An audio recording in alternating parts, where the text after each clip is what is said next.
सर्वेभ्यो नमो नमः। बच्चों, आज हम संधि देखते हैं। संधि होती क्या है? दो शब्दों के मिलने से जो परिवर्तन होता है उसे हम संधि कहते हैं। जिस प्रकार दो देश या दो राजाओं के मेल या समझौते को हम क्या कहते हैं? संधि कहते हैं। ठीक है।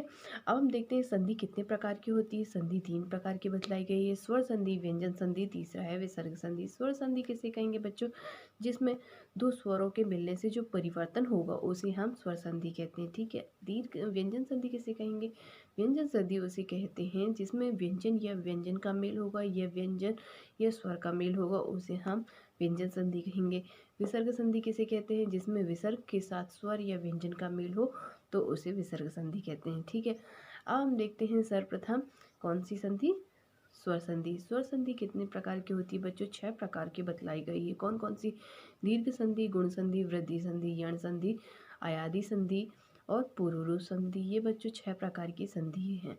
ठीक है। तो आज हम दीर्घ संधि के बारे में पढ़ते हैं। दीर्घ संधि होती क्या है? अब हमें संधि पढ़ने से पहले दो चीज़ और याद रखनी है। एक हमें ये याद रखना दिखना है, संधि में एक प्रथम पद होता है और दूसरा द्वितीय पद होता है। प्रथम पद में हमें क्या देखना है बच्चों? लास्ट में जो स्वर निकल रहा है उसे देखना है। ठीक है। और दूसरे पद में जो प्रथम स्वर निकल रहा है, सर्वप्रथम जो पहला स्वर है तो उसे देखना है। ठीक है।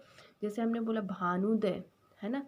भानु प्लस उदय, तो भानु प्रथम पद है और उदय दूसरा पद है। ठीक है। तो भानु में हमें क्या देखना है? पहला लास्ट स्वर, है ना? तो भानु नाम में कौन सा स्वर निकल रहा? ऊ, छोटा ऊ।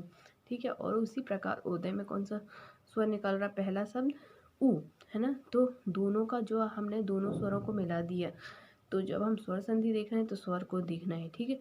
तो प्रथम पद का लास्ट स्वर ऊ निकल रहा है और दूसरे पद का प्रथम स्वर क्या निकल रहा? ऊ। तो दोनों ऊ को मिला दिया तो बड़ा ऊ का निर्माण हो गया, तो क्या हो गया? भानुदय। ठीक है।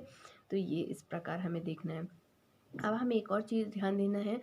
एक जब हम ऋस्व स्वर बोलेंगे तो छोटा अ, छोटी ई, छोटा ऊ, छोटी री और री, ये है ना कौन सा? ऋस्व स्वर के अंतर्गत आएगा।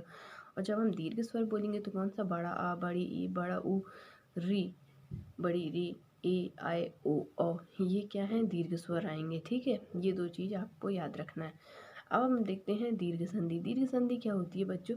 जब दोनों पद कैसे होंगे? दोनों पद समान स्वर निकलेंगे। दोनों पद में क्या होगा? दोनों पद में समान स्वर निकलेंगे तब दीर्घ मात्रा बनती है। ठीक है। जैसे हमने बोला क्या है? जैसे दोनों पद में, जैसे हमने बोला अ और दूसरे पद में भी आ ही होगा, तो क्या होगा?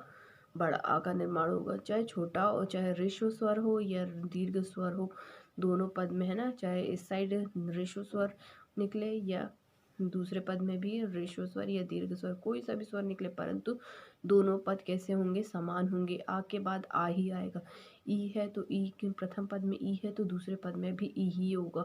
अगर प्रथम पद में ऊ है तो दूसरे पद में भी ऊ ही होगा, परंतु दोनों में समान स्वर निकलेंगे। ऐसा नहीं होगा कि ई के बाद प्रथम पद में ई है और दूसरे पद में ऊ है, ये ऐसा नहीं होगा, नहीं तो ये दीर्घ स्वर नहीं कहलाएगा। ठीक है। दीर्घ स्वर संधि कैसे कहते हैं? जिसमें दोनों पद में समान स्वर निकले तो वो दीर्घ स्वर कहलाते हैं। ठीक है। तो दीर्घ मतलब छोटा ऊ मिलके क्या हो गया? बड़ा ऊ। तो ये दीर्घ मतलब मात्राओं में भी दीर्घ होता है। ठीक है। तो मात्राएं दीर्घ बन जाती है, परंतु दोनों हमें ये याद रखना है, दीर्घ स्वर संधि में दोनों पद में समान स्वर निकलेंगे। ठीक है। अब हम एग्जाम्पल देख लेते हैं। जैसे आ वाले देखते हैं। जैसे देवालय, हमने बोला देव प्लस आलय, तो क्या हो गया? देवालय।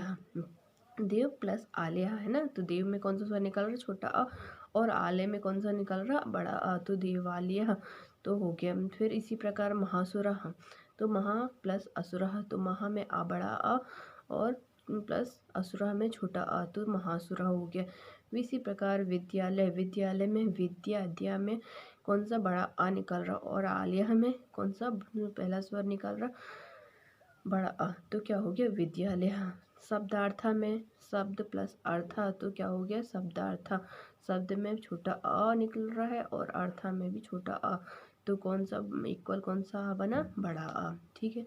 अब हम ई वाले एग्जाम्पल देख लेते हैं। जैसे रविंद्र, रवि प्लस इंद्र, तो रवि में छोटा ई प्लस इंद्र में भी छोटा ई, तो क्या निकला? क्या हो गया? बड़ी ई, तो रविंद्र हो गया। ठीक है। मुनीषा, हमने बोला तो मुनि प्लस ईशा, मुनि में छोटी ई और बड़ी ई, तो मिलके क्या हो गया, बड़ी ई का निर्माण हो गया। तो मुनीषा हो गया। महींद्र, तो मही प्लस इंद्र, तो मही में बड़ी ई और इंद्र में छोटी ई, तो महींद्र हो गया। ठीक है, बड़ी ई का निर्माण हो गया। नदीशा, तो नदी प्लस ईशा, नदी में बड़ी ई और ईशा में भी बड़ी ई, तो क्या हो गया, नदीशा। अब हम ऊ वाले एग्जाम्पल देख लेते हैं, जैसे भानुदय, भानु छोटा ऊ प्लस उदय, तो क्या हो गया, भान बड़ा ऊ, तो दोनों में कौन सा है, छोटा ऊ प्लस छोटा ऊ, तो बड़ा ऊ, भानुदय हो गया। ठीक है, लघु उर्मी, तो लघु प्लस उर्मी, तो क्या हो गया, छोटा ऊ प्लस बड़ा ऊ, तो क्या हो गया, बड़ा ऊ का निर्माण हो गया, तो लघु उर्मी हो गया। उसी प्रकार वधूत्सव, वधु प्लस उत्सव, तो क्या हो गया, बड़ा ऊ प्लस छोटा ऊ, तो क्या हो गया, वधूत्सव। भूर्जा, भू प्लस ऊर्जा, तो भू में बड़ा ऊ प्लस ऊर्जा में बड़ा ऊ, तो बड़ा ऊ का निर्माण होगा, तो भूर्जा हो गया। ठीक है, इसी प्रकार री में ला दिया छोटी री, रेश्वरी और ऋश्वरी मिलके बड़ी री, दीर्घ री का निर्माण होगा। तो हमने बोला मात्रणम, तो मात्र प्लस ऋणम, तो मात्रणम। ठीक है बच्चों, ये हुआ हमारे दीर्घ स्वर संधि और उनके एग्जाम्पल। अगर यह वीडियो अच्छा लगा हो तो लाइक शेयर सब्सक्राइब कीजिए। धन्यवाद।